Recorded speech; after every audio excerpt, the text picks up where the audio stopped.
Hey girl, welcome to the Her Best Self podcast. Today we're talking about BMI, which I personally believe is a BS way to measure your body. I'm going to share with you a recovery truth check and why BMI is total BS. So buckle up, girl, and listen to today's show because I'm going to go into the science behind BMI, its origination, and really get super real with you on why you can stop measuring yourself against the BMI scale when it comes to your health or your worth. Let's do this. Hey girl, welcome to the Her Best Self podcast. I'm Lindsay Nickel, former competitive figure skater and perfectionist, turned God-led imperfect boy mom and digital CEO. If you find yourself constantly thinking about food and wondering if you'll wake up one day free from the obsessive thoughts and behaviors controlling your life, then I've created this podcast for you because I know exactly what it's like to be a downright hot mess trapped in a destructive cycle of disordered eating. I finally found freedom and you can too, girlfriend. So if you're ready to heal your relationship with food and body and break the chains of control and show up in your best health, then grab your favorite Tarjay journal and let's get to it so you can start living your best life as your best self.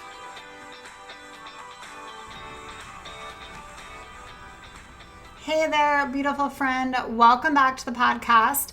And today we're diving into something that I am genuinely passionate about dismantling, the BMI scale, and why it is an absolute BS sense of measurement when it comes to measuring your health or your worth. If you've ever felt your heart sink when your doctor mentioned your BMI, or if you have obsessively calculated this number, then this episode is especially for you. I want you to leave this conversation feeling armored up with all the knowledge and, more importantly, all the permission to release this number's hold on your journey. In fact, we should release any and all numbers over our lives, quite frankly. But before we dive into the science, I want to share something personal with you. So on multiple levels, I have experienced the BMI as a measurement in my life. I remember during my audition with the International Skating Company, which really was a pivotal moment for me, where they told me, go lose 10 more pounds and come back and try out again.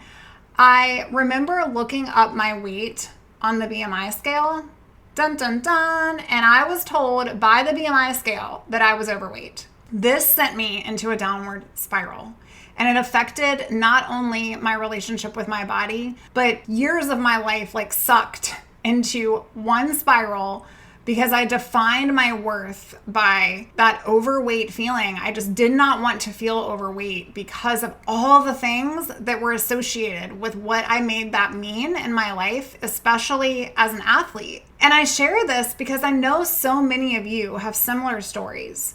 That moment when a number on a chart made you feel like you needed to shrink yourself, despite all the evidence that your body was exactly where it needed to be in the first place. Today, I want to help you write a different story.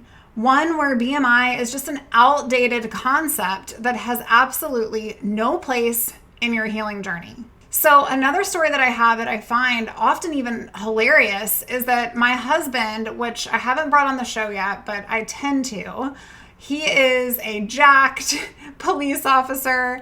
And I swear the man has no body fat whatsoever, but no, he is a very healthy person. He takes pride in his body, but he also eats a variety of different foods. And I would just say he is the epitome of an intuitive eater and just a balanced eater. If you look at the BMI scale, he is off the charts obese on the BMI scale. There is no way that man is obese. And so I'm just so sick of measuring our lives by numbers in general. So I want us to talk some facts. The BMI scale, or body mass index, wasn't even created to measure individual health. Okay, it was developed in the 1830s by a Belgian mathematician named Adolphe, who was trying to identify the average man for population studies. He wasn't even a doctor. He wasn't even a nutritionist. He was an astronomer and a mathematician, and he was looking for statistical patterns when he actually developed the BMI scale. And here's what's wild. He explicitly stated that this scale was never meant to measure individual health or individual body fat.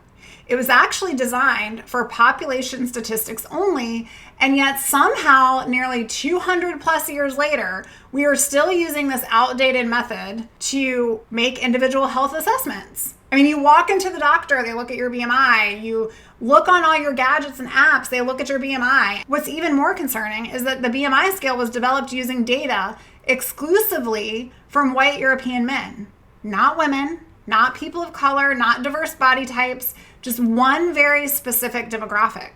So when we apply these standards universally across the board, we're essentially comparing everyone to a 19th century white European male body type.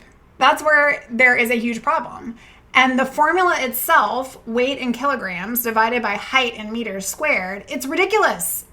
It doesn't account for body mass. It doesn't account for muscle mass. That's why my husband is off the chart of the BMI scale, because the man is solid muscle.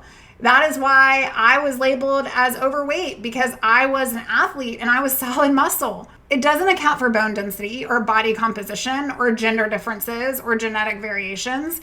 It treats the human body as if it were a simple geometric shape rather than this complex, beautiful, diverse organism that it is. So now I want to look at what modern research actually tells us about BMI and about your health. So there was a landmark study published in the International Journal of Obesity where they followed over 40,000 adults and found that nearly half of those classified as overweight by the BMI standards were metabolically healthy, and a significant number of people that had normal BMIs had poor metabolic health markers. The Journal of American Medical Association published research showing that people in the overweight BMI category actually had lower mortality rates than those in the normal category. So you heard it right. The so-called overweight group lived longer on average than those that were classified as normal. And there have been a gazillion other studies confirming this finding, showing that the lowest mortality rate was actually found in an overweight BMI category. And this really challenges everything we've been taught about weight and health. Another study, when I was looking at researching for the show today, in the journal Nutrition, found that BMI failed to identify more than half of people with excess body fat, meaning that it misclassified them as healthy when they might have benefited from lifestyle interventions. And research from the University of Pennsylvania showed that BMI doesn't account for differences in body composition between different ethnicities. So for example, Asian populations typically have higher body fat percentages and lower BMIs, while colored individuals often have higher muscle and bone mass, skewing their BMI numbers despite having excellent health. So what does all this science actually tell us? That BMI is at best a screening tool with major limitations, and at worst it is a harmful measure. So if BMI is garbage, what should you be looking at instead? Here's the crucial part. Says health is multi-dimensional and it can't be reduced to a single number. And I love you, girl, but we have got to stop with the numbers. In fact, your scale, throw it away. Okay, if you've been here for any hot minute, you know how I feel about the scale. It is going to do nothing good for you. It is going to keep you in the cycle of restriction. Throw the scale away. Stop telling yourself that you're just looking at your progress to see if you are doing the right thing, if you're in recovery. Like, I don't want to hear that. Let's be honest, let's be real, and let's stop measuring ourselves with the scale, with BMI, or with any other metric like steps and counts and calories, okay? Here are some better indicators for you. Let's look at your blood pressure, your cholesterol levels. Let's talk about your cardiovascular fitness and how well your heart and your lungs are functioning. Let's talk about your strength and your mobility. How does your body move throughout the day and how does it function in daily life? Or better yet, I'm gonna mic drop you, your mental well-being. Okay, this includes your relationship with food, it includes your relationship with movement, and it includes your relationship with your body and yourself, and honestly, your faith as well. Other things that are super important are your sleep quality and your stress management and your social connections and having sustainable nutrition over and over and over that is going to help you thrive. So notice how none of these things involve stepping on a scale or calculating a ratio for you. That is because true health is about how your body functions and not how you measure against an arbitrary mathematical formula. It's mind-boggling to me. And the fact that we spend, and I will say we because I did this for so long in my life, the fact that there's so much time and energy that is given to these metal machines to dictate your worth, tell you your gravity here on this planet. You see, in recovery, one of the bravest things that you can do, girl, is to reject this, okay? It is to reject the measurements that keep you trapped. And BMI is one of those measurements. It's a number that likely has been weaponized against you, whether that's by your doctor, by diet culture, but most painfully by your own eating disorder voice. And here's what I want you to remember, that your body is not a math problem to be solved. Like, there is nothing wrong with you. Your worth is not determined by where you fall on a chart created for 19th century population statistics, okay? Here's the thing. When I was trying to gain weight, and this is why this system is so flawed in terms of measurement, when I was trying to gain weight, I was still underweight on the BMI chart. The reality is my set point was still teeter-tottering on the BMI chart. It is not for this chart to define my worth, or is it for it to define yours? And as your body finds its way to restoration and recovery, it is normal and expected that your weight is going to change. This can trigger so many fears, especially if you've been conditioned to fear falling into certain BMI categories. But I promise you that your body knows where it needs to be to function at its best. And that's your job. It's like, how can I put in the proper gas to get this bad boy functioning at its best? Because, friend, you're a Ferrari, and that has nothing to do with an outdated formula. So, beautiful listener, here is your recovery truth check for today. The BMI scale is BS. It is a BS measurement indicator. It is a BS measure of information. It's an outdated, oversimplified measurement that was never meant to assess individual health or worth. Your homework, if you choose to accept it, is this. The next time someone, whether it's a doctor, a family member, or your own voice inside your mind, tries to reduce your health to a BMI number, I want you to remember this episode. Remember that science is on your side when you reject this measurement.